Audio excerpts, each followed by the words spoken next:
berbicara kepada umatmu di tempat ini, bukan karena lidah bibir hambamu, tetapi Engkau sendiri yang berbicara Tuhan. Dan kami siap mendengarkan pesan di dalam nama Yesus. Semua yang percaya katakan amin. Berikan tepuk tangan buat Tuhan. Silakan duduk saudara. Terima kasih buat tim musik, present worship, juga choir. Musiknya tetap di sini aja, enggak apa-apa. Shalom. Kurang kenceng lagi. Shalom. Apa kabar semua? Saya kurang lebih sekitar 10 tahun lalu mungkin baru ke sini. 10 atau 11 ya, lupa saya. Jadi saya sebelum nikah sampai sekarang sudah punya anak.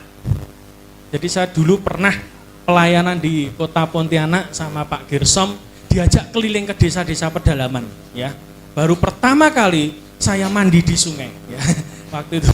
Jadi saya menikmati betul. Perkenalkan, nama saya Musa, saya dari Kota Caruban di Provinsi Jawa Timur. Jadi beberapa waktu yang lalu saya hadir di tempat ini dan saya percaya ada satu pesan Tuhan yang kuat yang akan ada dalam hidup saudara sekarang. Amin. Siapa di sini yang punya masalah hutang piutang, angkat tangan. Oke, banyak ya. Oke, sekarang dilihat kanan kirimu dulu. Katakan sama-sama, hari ini kamu luar biasa. Kamu tetap anak Tuhan. Sekalipun kamu punya hutang. Sekalipun kamu ditagih terus. Iya toh? Betul enggak? Iya toh? Nah, Bapak Ibu sekalian, saya percaya bahwa ketika saya perjalanan di tempat ini, saya mau cerita dikit. Saya biasanya kalau pelayanan kemana-mana begitu, saya selalu percaya bahwa akan ada terobosan yang terjadi. Dan hari ini kita akan mempermalukan setan dan konco-konconya dengan demonstrasi kuasa Tuhan. Setuju? Nah, ketika saya perjalanan dari Caruban ke Surabaya, saya naik bis cepat. Itu bisnya itu inisialnya M, ya, saudara cari di YouTube sendiri.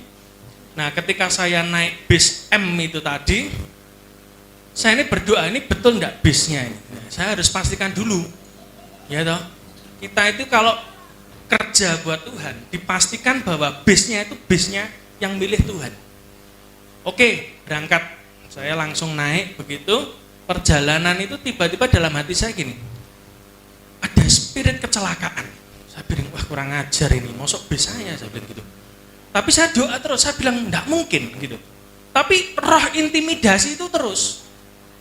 Tiba-tiba di sebelah kanan saya, waktu kita lewat kota Nganjuk, kotanya Om tadi, istrinya Om tadi, mana tadi? Papahnya yang main drum. Itu di samping kanan ada bis M yang lain cepet jalan gitu. Nyelip di depan bis saya.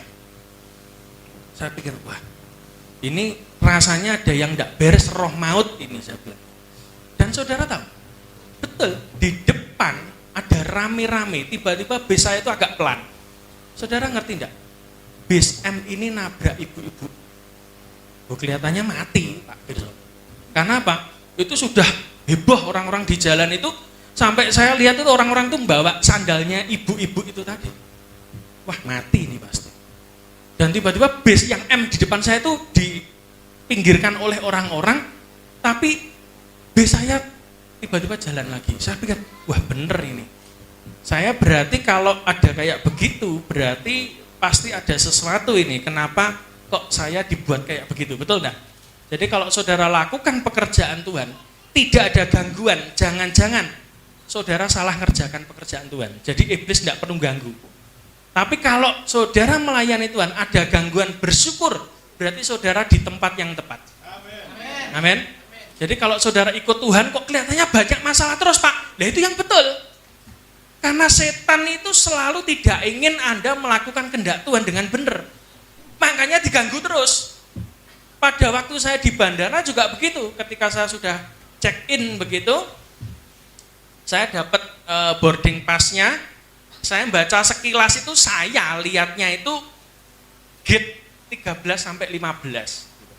Saya karena cepet-cepet kan, saya sambil lalu begitu 13 sampai 15, saya cari gate-nya. Lalu saya pergi ke gate 13 sampai 15. Ketika saya duduk di sana, hampir detik-detik terakhir, kok tiba-tiba kok enggak dipanggil-panggil pesawat saya.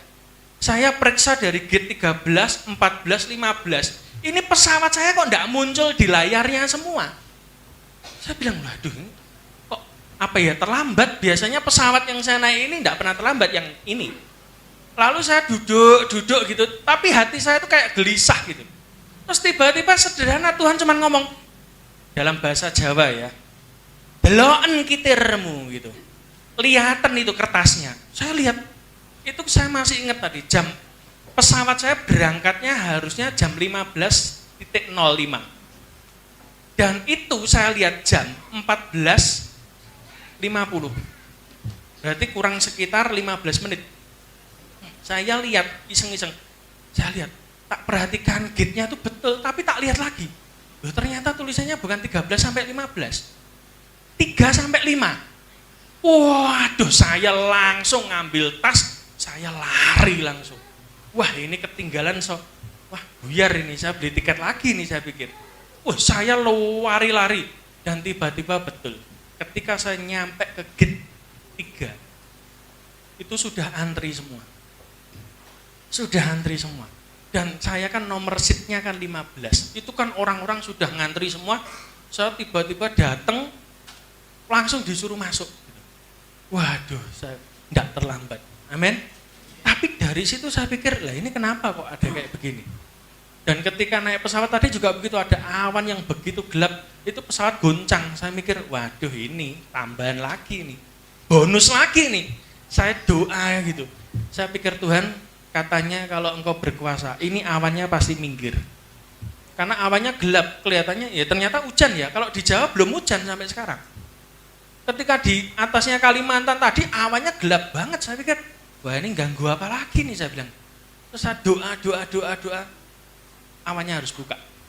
Dan tiba-tiba mulai slow lagi. Dan saya pikir, kalau saudara lakukan kehendak Tuhan, percayalah bahwa gangguan itu selalu ada. Makanya hidup saudara kan bermasalah. Hari ini tema kita adalah no hope become poor. Itu bahasa Inggris. Artinya tidak ada harapan untuk miskin lagi. Artinya saudara kaya semua. Setuju, katakan amin. Kasih tahu kanan kirimu, mau kaya sekarang atau besok? Mau kaya sekarang apa besok gitu ya. Nah saudara, saya kalau khotbah kayak begini nanti siap-siap tiba-tiba saya tunjuk Tuhan ngomong apa ya sudah, saudara imani saja. Setuju? Jadi kita khotbahnya beda dengan pendeta yang lain. Saya tidak pernah nyiapkan sebetulnya. Cuman tadi tiba-tiba Tuhan ngomong-ngomong, daripada lupa ya tak ketik juga. Saya biasanya kalau khotbah ya enggak bawa catatan. Tetapi hari ini saya karena pesannya kok banyak sekali, saya belajar untuk itu. Nah, Bapak Ibu sekalian, saya percaya bahwa ketika kita berjalan dengan Tuhan, maka percayalah bahwa hidup saudara pasti diberkati. Walaupun banyak halangan, walaupun banyak rintangan, tidak masalah. Yang penting saudara berjalan dengan Tuhan. Saudara nurut dengan Tuhan, pasti saudara akan sampai. Nah, ada beberapa contoh satu hal yang saya mau cerita sedikit, bahwa contoh-contoh di Alkitab, kita ini belajar satu hal, yaitu untuk merelakan sesuatu, memberikan sesuatu buat Tuhan. Setuju? Saudara dan saya datang di gereja ini, di tempat ini, enggak cuman saudara cuman duduk dengar khotbah, pulang. Tapi saudara di sini, saudara harus betul-betul memperhatikan firman yang disampaikan oleh hamba Tuhan di tempat ini. Dan bukan itu saja, saudara kesini pasti butuh waktu. Anda juga butuh uang misalnya, beli bensin kan. Nanti kalau ada persembahan, Anda masukkan uang di persembahan. Itu pasti. Artinya apa? Ada sesuatu yang saudara berikan kepada Tuhan. Dan kalau saudara baca di Alkitab, ada seorang namanya Abraham. Abraham itu juga sebelum dia mendapatkan sesuatu yang besar dalam hidupnya, percayalah, dia belajar nabur. Siapa? Ishak. Ishak ketika diminta oleh Tuhan untuk dipersembahkan, maka Abraham tidak tanya, tidak konfirmasi. Biasanya begitu ya. Kalau kita misalnya mau nembak cewek atau mau nikahi cowok gitu ya, kita itu biasanya mesti minta tanda, betul? Minta tanda 1, 2, 3, kalau tandanya bener, sikat gitu aja sudah, ya atau kawin gitu. Betul enggak? Kalau saudara pengen melakukan sesuatu, disuruh Tuhan, digerakkan Tuhan, kan kita diajari begitu toh. tanya dulu sama Tuhan, minta tanda. Kalau bisa tandanya jangan 3 Pak, 10. Biar tidak melakukan, biasanya kan begitu. Minta tanda ini, wah ini tandanya tidak bisa, ini tidak cocok, kayaknya tidak melakukan. Orang yang model kayak begitu, itu biasanya orang yang tidak taat. Ayo, coba dilihat kanan kirimu, taat apa enggak? Oh iya toh, kamu masih minta tanda enggak? Kalau misalnya Tuhan suruh, hari ini tabur duitmu. Saudara masih tanya Tuhan, nanti kalau pendetanya ngomong ini, berarti tandanya memang betul. Kalau pendetanya enggak ngomong gini, berarti enggak betul. Kesuwen, mau tinggal nabur aja kok. Betul enggak? Kasih tahu kanan kirimu, nabur jangan mikir. Nah, kapan kamu bisa kaya enggak nabur-nabur, betul enggak? Yang kedua, contoh di Alkitab adalah Ishak. Ishak itu juga belajar merelakan loh. Apa itu? Pada waktu dia gali setiap sumur di mana itu warisan ayahnya Abraham. Ketika digali airnya membual, lalu ada bangsa lain yang datang merebut. Ishak tidak mempertahankan itu, tapi Ishak merelakan. Lalu dia gali sumur yang lain, lalu airnya keluar, diminta lagi. Dia gali terus sampai sumur terakhir, yang minta sampai bosan. Tak kasih tahu, dengarkan baik-baik ya. Lawan setan itu ndak boleh saudara berhenti. Buat setan itu nyerah dengan saudara. Ishak itu begitu. Jadi dia gali kuat-kuatan, yang rebut sumurnya, dengan dia yang gali sumur kuat mana. Sampai terakhir akhirnya sumurnya tidak direbut. Sumur terakhir namanya apa? Rehobot. Di situ Ishak mengatakan dikasih nama Rehobot, kenapa? Karena Tuhan memberi kelonggaran, legaan. Betul ya? Nek salah Pak Gersom, saya kan nirukan Pak Gersom. Dia gali terus sampai akhirnya orang yang merebut bosan. Dengarkan baik-baik, di sini ada enggak yang rebutan warisan? Rebutan warisan atau rebutan pacar yang lagi pacaran. Ya toh? Betul enggak? Belajar kayak Ishak, tak kasih tahu kayak hai. Enggak usah mbok gandoli. Cowok itu sudah ternaknya banyak sekali. Ya toh? Cewek pun juga begitu. Hari ini banyak kelebihan stok Indonesia itu. Bonus demografi itu cowoknya banyak, ceweknya banyak, Bapak Ibu. Jadi tidak usah memperebutkan yang tidak berasal dari Tuhan. Yang belum nikah angkat tangan. Tuh, nek gak ngaku tak dongak nek gak kawin. Ayo angkat tangan cepet. Nah, gitu loh. Dosek banyak ya. Oh iya. Ayo, yang sudah nikah jangan angkat tangan loh ya. Mentang-mentang istrinya enggak di sini. Kita belajar dari dua orang ini bahwa mereka itu merelakan yang mereka punya, memberikan, mempersembahkan. Dalam hidup ini jangan engkau pegang terlalu erat sesuatu yang kau suka. Kenapa? Itu jadi berhala buat saudara. Kalau saudara megang duit terlalu kenceng, duit itu bisa mengikat saudara. Saudara megang istri saudara terlalu kenceng, itu berarti ya istri saudara itu berhala saudara. Nah, coba dilihat kanan kirinya, istrinya kayak berhala apa enggak bentuknya itu ya? Kayak patung gitu ya, kayak julehut atau enggak itu ya? Gemuk, sudah dulu langsing, sekarang langsung Pak. Gitu. Suami juga begitu, ya. Saya melihat di Jawa, di sini enggak ada Pak Gersom ya. Di Jawa tuh begitu. Setiap ibu-ibu itu tergantung sama suaminya, apa-apa suaminya, sampai suatu ketika suaminya meninggal. Karena dia sudah terlalu sering tergantung sama suami, istrinya tiba-tiba syok, kaget, dan tidak bisa melanjutkan hidup. Saya di keluarga saya, istri saya tidak tergantung saya. Anak saya yang masih kelas 1 SD umur 7 tahun, itu sudah bisa mandi sendiri, sudah bisa bikin susu sendiri, ya toh? Sudah bisa mijitin orang tuanya kalau capek sendiri. Kenapa? Saya melatih dia tidak tergantung sama ayahnya. Ada orang yang kerja, yang laki, sampai yang perempuan itu enak-enakan terus di rumah, tiba-tiba suaminya meninggal, dia kaget dan tidak bisa melanjutkan hidup. Ini juga di Jawa lagi, ada orang kaya raya, cowoknya kaya raya, bapaknya kaya raya, ibunya ya enggak ngapa-ngapain. Begitu bapaknya meninggal, sekarang yang terjadi apa? Asetnya dijual semua. Kenapa? Tidak bisa melanjutkan, tidak bisa kerja. Kenapa? Karena berhalanya pergi. Dalam hidup ini jangan terlalu memegang sesuatu terlalu erat. Ketika itu diizinkan Tuhan diambil dari hidupmu, engkau akan kelimpungan. Amin. Belajar hari ini tidak tergantung sama manusia. Alkitab berkata apa? Celakalah orang yang mengandalkan manusia. Tuhan ngomong celaka dua. Yang pertama penyembahan berhala. Yang kedua tergantung sama manusia. Sama. Apa itu? Memberhalakan manusia. Mungkin hari ini ada saudaramu yang kaya, yang bisa support kamu secara finansial. Tak kasih tahu. Ketika engkau bergantung sama itu, Tuhan terlalu sayang sama saudara, tiba-tiba saudaramu diambil Tuhan hari ini. Saya ngalami itu. Orang yang saya andalkan support saya secara keuangan, tiba-tiba krisis keuangan. Dan saya sadar, Tuhan sedang bicara, sejak kapan aku ngajar kamu bergantung sama manusia? Tuhan itu kalau didik saudara itu strike, keras. Tetapi percayalah, kalau anaknya dididik secara keras, jangan kecewa. Kenapa? Karena engkau adalah anak yang bukan anak gampangan. Kamu itu anak hebat. Saya kalau didik anak saya yang kelas 1 SD, saya keras. Orang ngomong, jangan dipukul, jangan dimarahi, jangan begini, jangan asem, ya toh. Banyak jangannya, tapi saya mau kasih tahu, karena saya tahu rencana Tuhan atas diri anak saya besar, saya didik dia dengan cara keras.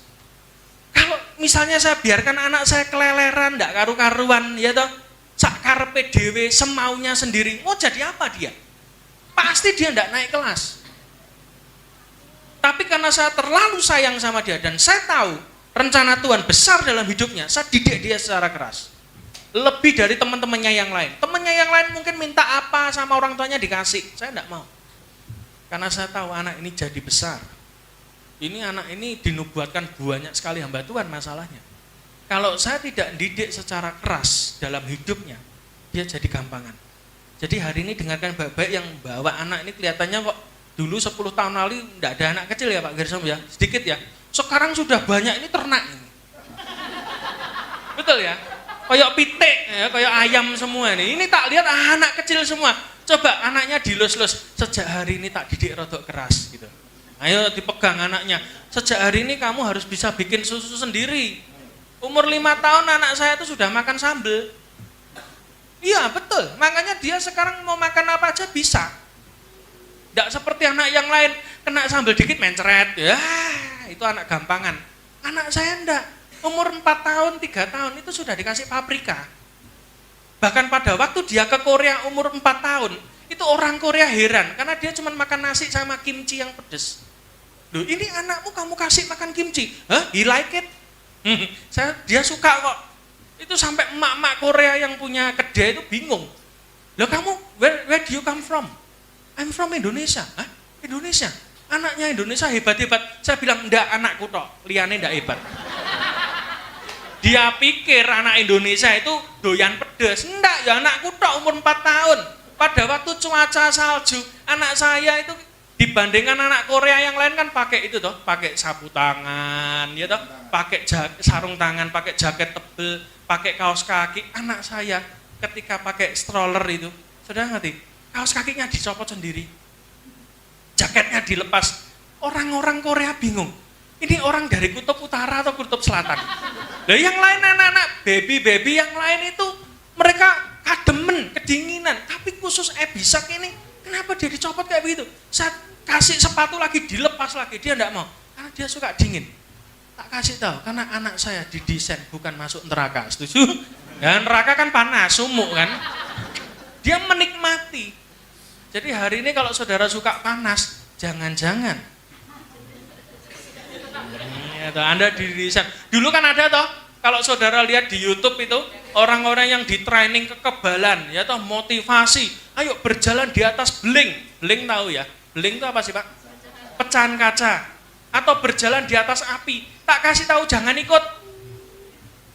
Kenapa? Anda mau latihan ke neraka. Ya betul. Lo ngapain? Ya, daripada berjalan di atas Berjalanlah di atas emas. Berjalanlah di atas berlian. Itu adalah destiny kita. Di surga nanti tidak ada kaca. Tidak ada api. Yang ada adalah lantainya dari emas. Ayo coba sekarang pulang emasnya diinjek-injek semua. Belajar itu. Hari ini kita akan belajar memberikan yang terbaik buat Tuhan. Kasih tahu kanan kirimu, kasih uangmu hari ini buat Tuhan. Jangan pelit. Tuh, kurang keras, berarti pelit kan? Jangan pelit. Mari kita buka ayat terakhir Kejadian 37 ayat 3. Nah, kan suka ayat terakhir tuh jemaat biasanya. Ayat terakhir aja. Kejadian 37 ayat 3. Kejadian 37 ayat 3. Israel atau Yakub itu dia punya anak kesayangan. Sebelum Benyamin lahir, anak kesayangan dari Yakub namanya Yusuf.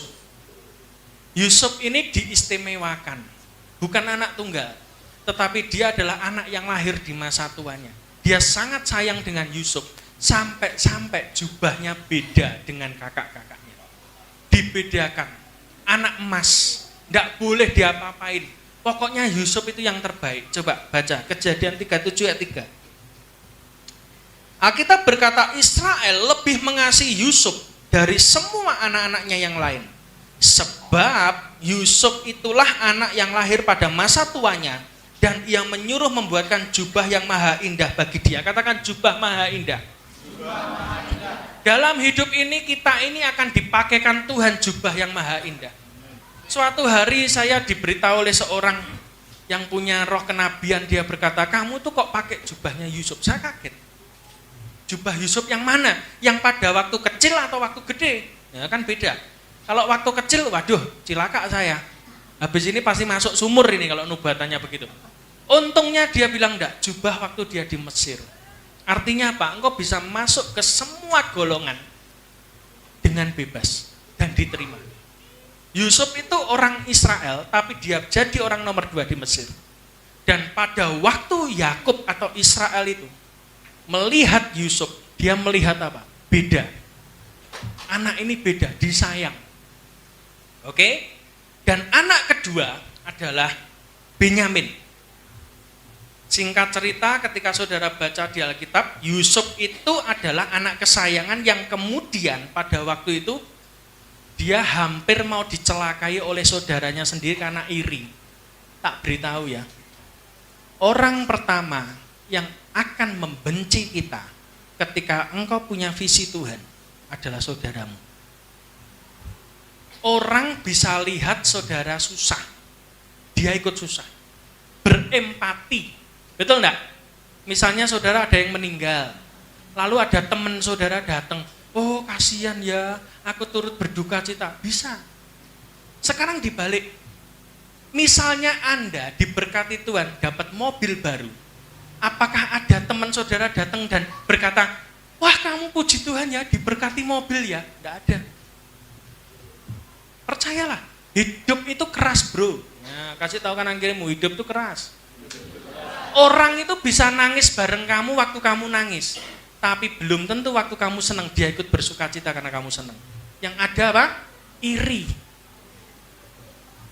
Pernah suatu ketika ada orang diberkati motor baru, ya toh? Ada temennya datang, yang ngomongnya apa? Yang ngomongnya yang jelek.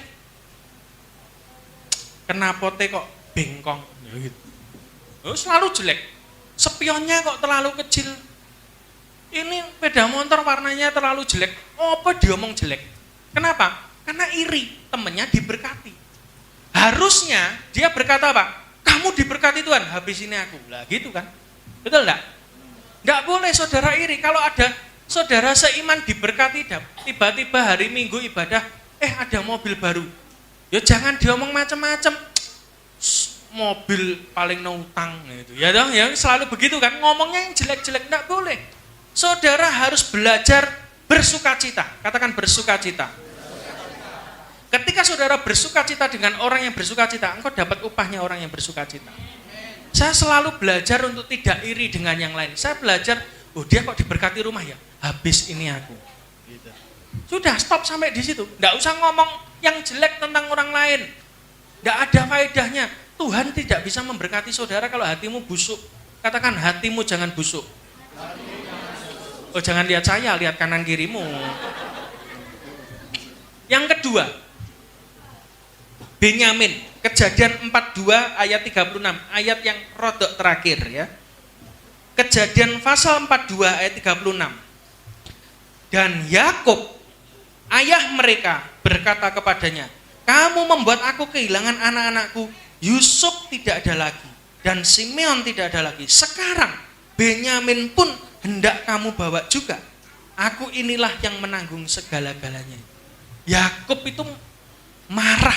Kenapa? Pada waktu Yusuf sudah jadi orang nomor 2 di Mesir. Singkat cerita saudara baca di Alkitab. Yusuf ini ngerjain anak-anaknya Yakub yang lain. Dengan cara apa? Menjebak supaya Benyamin ini ketinggalan. Ditahan. Karena dia tahu ini saudaranya. Benyamin itu paling disayang oleh Yakub setelah siapa? Yusuf. Benyamin itu anak yang terbaik bagi Yakub. Anak emas setelah dia kehilangan anak emas yang pertama, yaitu Yusuf. Dia tidak tahu Yusuf tidak mati. Pak beritahu ya, orang yang dekat dengan Tuhan, orang yang mengerjakan visi Tuhan, orang yang melayani Tuhan dengan sungguh-sungguh, tidak akan dibunuh Tuhan. Makanya saya sampai hari ini tidak percaya orang yang melayani Tuhan matinya cepat.